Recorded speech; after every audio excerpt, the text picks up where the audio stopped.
Our guest today is Oraib Al-Fozan. She's a coach in leadership and language training and a founder of a language coaching company in the state of Kuwait. She's also an inspiring artist and she specializes in illustration, nursery, and digital art.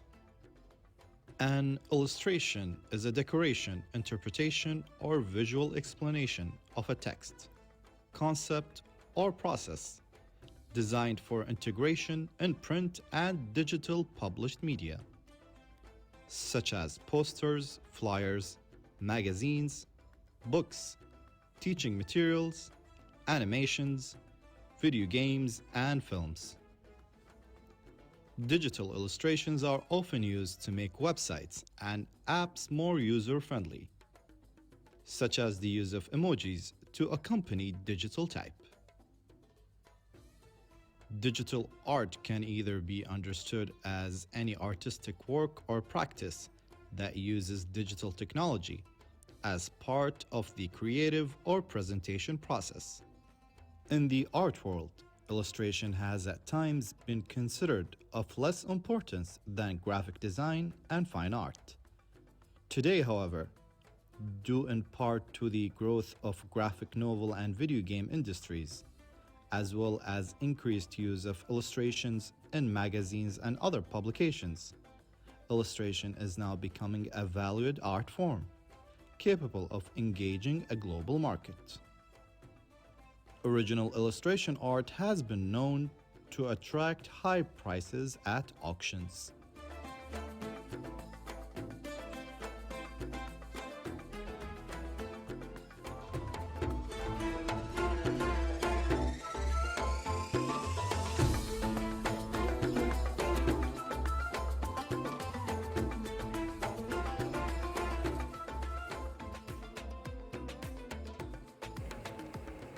Dear viewers, welcome back from this report. Of course, in the report, we knew more about our guest for this evening, who is Oraib Al-Fozan, founder and CEO of the art of language for training and consultancy, language and leadership coach. Welcome to Hello Kuwait. How are you doing? I'm great. Thank you for having me, Rita. So to start out in the beginning, you're a language coach. So can you explain to us more about language coaching and what it's like to be, basically? Sure. So language coaching is more relevant to communication skills. When we're thinking about, okay, how are we going to into that interview? How are we going to communicate effectively at work? Especially now in the education sector between teachers and students. So I basically help my clients reach their language goals accordingly. So it's not only to do with the language when it comes to linguistics, like grammar. So it honestly, when I first read language coach, I thought, teaching someone a language. Yeah. So it does differ. It does differ and it has elements of that, but it's not the entire picture. So I look at individuals as well as my clients holistically. So I'm focusing more about how are they going to use the language in an effective manner when it comes to work, when it comes to education, when it comes to businesses as well. Right. So we're taking someone's language and making it formal work, appropriate, and just to create maybe a better conversation at work? Absolutely. So strategic communication is actually very much taken for granted nowadays. Yes. And how are you going to get your message across to the person you're speaking to in an effective manner? This makes a huge difference. Definitely. It could make or break a business deal, honestly. And I'm glad that you are really focusing on that and being able to help a lot of people maybe reach their goals at work using their language. So what inspired you to become a language coach? I think that's very interesting. Yeah, so I actually started off as a teacher and I enjoy teaching a lot. Instructing and everything. It's been something that's been a personal mission of mine. Then I was introduced 2 years ago to the world of coaching, quite frankly. And here I realized the tools that I learned during my coaching journey can be applied in education and training. Right. And so now using them in hand, it's really helping my clients make a difference. Perfect. So were you actually life coaching in the beginning and then transitioned to language coaching? No, Or I is there any immediately similarities between these two? I guess you could say that because when it comes to life coaching, you're looking at the Yes. person as a whole. But my goal in each session is based on their language goal itself. So Exactly. what do you want as per the language? For some people, it's starting from scratch. For some people, they need it for work. Some people, they want it to be better educators in the classroom. Definitely. So what does language and leadership, we can say, coach, specialize in? So you can't have one without the other. So I would say in terms of language and leadership coaching, it's more to be an effective leader, you have to know how to use the language in an effective manner. You have to Yes. know how to communicate with yourself, your members, your teams. And it also talks a little bit about your self-talk. Right. What's your personal communication like between you and yourself? So how are these two related? I can understand that they go hand in hand together, but how did these two things come together? So when you look at leaders, it's not just business owners or managers or bosses. It's also educators, parents, family members, people in leadership roles. When you're thinking about language, what kind of language do they use among Yes. these different groups? So it's quite important to see the relevance and context when you're speaking. So it's not enough just to acquire the language. It's more about how do you use it in an effective manner. Definitely. And I think you coming from an education background really does help you when it comes to coaching people, because some people might have the knowledge but are not able to get it across maybe to the Yes. student. So I think it's a perfect combination. But when it comes to language and leadership coaching, how do these two things support education systems and even businesses? So in terms of these kind of things, we're looking more about how to get the message across, especially my specialty is in English. And as English for second language learners, you have a context issue. They rely heavily on Yes, translation. that's They right. rely heavily on, okay, what's the grammar rules, but why doesn't this apply to this? But when you go through the coaching sessions and leadership sessions, it helps a lot in terms of how are you going to manage in the classroom. Right. Okay, your students are second language learners. However, how are you going to get the message across where it hits just the right spot?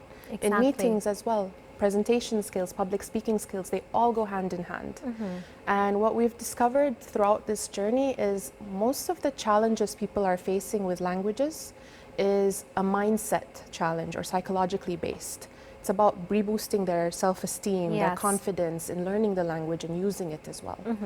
Definitely. And I think you mentioned something really important, that yes, we can use online translation tools sometimes to help us in different things we're doing, but things do get lost in translation. Absolutely. And it's very unfortunate because some words in English could mean an array of things, honestly. Absolutely. And placing it in the wrong sentence could, really break the conversation in the Yes. worst way possible. So why do we need a language coach? I think that's something maybe a lot of people are thinking while you're talking about Yeah. coaching. So it's more like, imagine going to an interview and you really want to get a successful outcome for that. You would need to know exactly what kind of questions you might be asked. Like, for example, in this kind of situation, Yes. how are you going to get the message across in which people can be receptive to that? Yes, for sure. And I think it's really important. A lot of people do focus on these kind of conversations for sure. So what's the best and fastest way to learn a language? People have tried anything and everything, online courses, videos. Some people have even done it just at home by watching TV and different series and even sometimes reading. But what's the right way to learn a language really fast? So I have to focus on the fast part. Yes. There is no shortcut when it comes to learning a language. It's more about practice. It's Yes. practice, practice, practice, using the language on a frequent basis. Whether it's turning your phone into the English setting, for example, to kind of just be able to navigate that, or ordering in a restaurant. Being able to use the language helps you. Yes, definitely. It's those small things. So people that actually have gone through these steps were actually smart. Yeah. Sometimes when someone says, I'm learning through changing my settings or these things, our reaction is like, seriously, go get a course. But when you're forced to have to understand a different language, you will learn it. So you talked a bit about family, and I really want to know what benefits can parents and even our country get out of language coaching? Would you recommend that parents maybe have a language coach for their teenage children?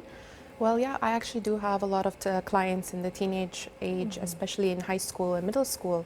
And it really helps them in terms of gaining the skills. So, what we do in these sessions, especially for that age group, we Yes. teach them how to use the tools available in order to help with their language acquisition in terms of applications that they can use, because now there's technology to help with a lot of Definitely. things. Your thesaurus is with you in your phone.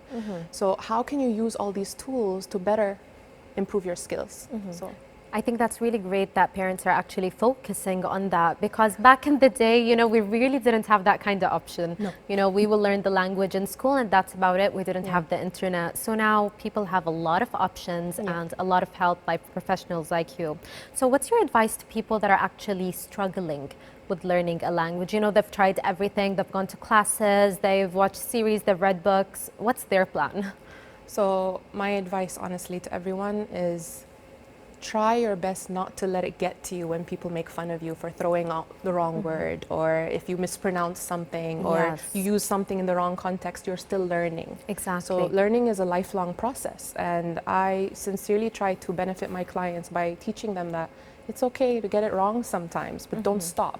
Definitely. That's what helps. And I think that's what holds a lot of us back. So going to private schools, we do learn more than one language. So other than Arabic and English, it's French. But trust me, if we do end up in France, we're not using anything we studied because we're scared of people's reactions, Absolutely. when it comes to our pronunciation or the context, the way we use it. So I think that's great advice that you just gave us. So you're interested in more than one thing. So Yeah. away from education and language, you're also interested in art. What sparked your interest in art and drawing? Honestly, art is also a form of language to me. It's a way of expressing yourself. So I personally, when it comes to the arts, I consider it with terms of language, I consider it with drawing, I consider it with Yes. painting. All of these things are lumped in. And I think lately I've met a lot of artists that are actually focusing on digital art, which is very new to me. We're used to the traditional art. What is your focus? Do you prefer digital art over traditional art that you physically make? Well, I like both, but I have to say the digital aspect of it has its advantages. Right. I've actually started designing course books, programs, and journals through digital art itself, and Yes. it's become such an incredible journey, honestly. That's amazing. So you've been able to use digital art to your benefit in different fields that you actually work in, right? Yes. So do you think that drawing and languages are related? Because I see you're really focused on art too, as well as, working in language. Yeah, I think it's definitely related, right? Even the art of expressing yourself. Yes. It's a form. That's why we have poetry. That's why we have very talented, you'll see public speakers, how they Right. can spin a story in a beautiful way. So it's definitely interrelated. That's amazing. And would you ever consider to actually start giving art classes in the future? I actually did consider doing something for younger kids in terms of teaching grammar through art.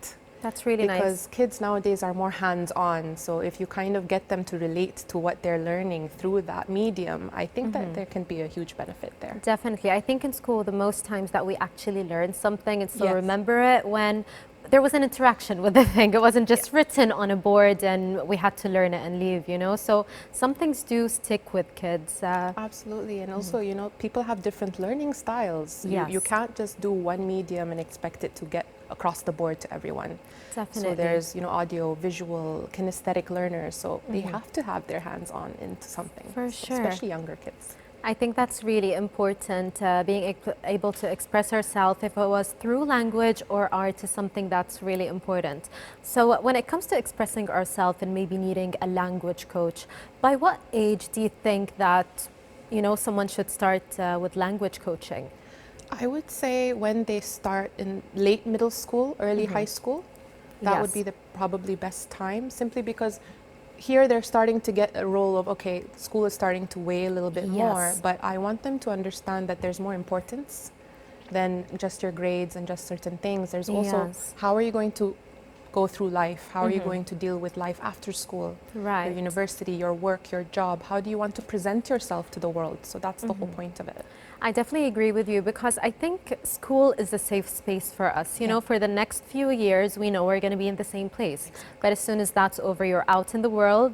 You might be traveling for university, and that's when you need your language the most. Yes. So I think that's a perfect time to start. Do you have any final words or even advice for anyone watching or someone even wanting to become a language coach? Honestly, I think this would be something teachers can actually get into. And applying it into classrooms. And I actually do training programs for Yes. educators in this. And how can you use language coaching in your own classrooms? Right. Because this helps get your students to understand it more. Definitely. So I definitely would advise people to kind of just forget what people have to say, forget the mean comments, forget the ones who make fun of you, just learn it anyway and keep trying. Definitely keep going, and thank you so much for being with us, Oraib. You did a great job explaining to us what language coaching is and how important it actually is for society. Thank you. Thank you so much for having me. It was a pleasure. Thank you. Dear viewers, we had with us Oraib Al-Fozan, founder and CEO of the Art of Language for Training and Consultancy, language and leadership coach, of course. And up next, we have a report on the principles of robotics. Stay tuned.